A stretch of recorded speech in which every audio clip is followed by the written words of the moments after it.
வணக்கம் நண்பர்களே! எல்லாரும் எப்படி இருக்கீங்க? நல்லா இருக்கீங்களா? நேத்து வந்து நம்ம வயல்ல விளைஞ்ச புடலங்காய், அதோட மருத்துவ பயன்கள பத்தி பார்த்தோம். அந்த வீடியோ பார்க்காதவங்க நான் வந்து லிங்க் வந்து டிஸ்கிரிப்ஷன்ல குடுக்குறேன். தயவு செஞ்சு போய் பாருங்க.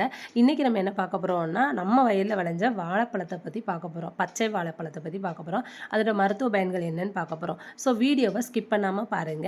வாங்க வீடியோக்குள்ள போலாம். இதுதாங்க நான் சொன்ன பச்சை வாழைப்பழம். இந்த பச்சை வாழைப்பழத்துல வந்து நார்ச்சத்து அதிகமா இருக்கிறதுனால, செரிமானம் மற்றும் குடல் பிரச்சனைக்கு உதவும்னு சொல்றாங்க. இது சாப்பிட்றதுனால பொட்டாசியம் அதிகமாக இருக்கிறதுனால இதய நோய் வராமல் தடுக்கும் அப்படின்னு சொல்கிறாங்க. அதே மாதிரி பொட்டாசியம் அதிகமாக இருக்கிறதுனால ரத்த நாளங்களின் சுவர்களை ஆரோக்கியமாக வைக்குது அப்படின்னு சொல்கிறாங்க.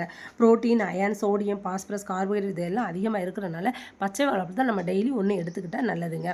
அதே மாதிரி உயர் ரத்த அழுத்தம் இருக்கக்கூடியவங்க வந்து இந்த பச்சை வாழைப்பழத்தை சாப்பிட்றதுனால அவங்களுக்கு வந்து ரத்த அழுத்தம் வந்து குறையுது அப்படின்னு சொல்கிறாங்க.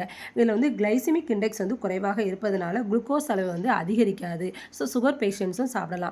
நம்ம வந்து டயட்டில் மெயின்டைன் பண்ணுவோம். அதாவது வெயிட் லாஸ் பண்ணுறவங்க அப்படிங்கவங்க வந்து புடலங்காய் சாப்பிட்டா நல்லதுன்னு நேற்று சொல்லியிருந்தேன். இந்த வீடியோவில் என்னென்னா பச்சை வாழைப்பழம் சாப்பிட்டாலும் உங்களுக்கு வந்து வெயிட் லாஸ் ஆகும்னு சொல்கிறாங்க. ஸோ பச்சை வாழைப்பழத்தில் இவ்வளோ நன்மைகள் இருக்குதா? பற்கள் சம்மந்தப்பட்ட பிரச்சனைகளுக்கு வந்து நம்ம வந்து கண்டிப்பாக பச்சை வாழைப்பழத்தை வந்து சாப்பிடலாம்னு சொல்கிறாங்க. ஸோ குழந்தைங்களுக்கு வந்து வாரத்தில் ஒரு தடவையாவது கண்டிப்பாக நீங்கள் வந்து பச்சை வாழைப்பழத்தை வந்து கொடுங்க. மேலும் தகவலுக்கு நம்ம சேனலை சப்ஸ்கிரைப் பண்ணுங்கள். தேங்க்யூ.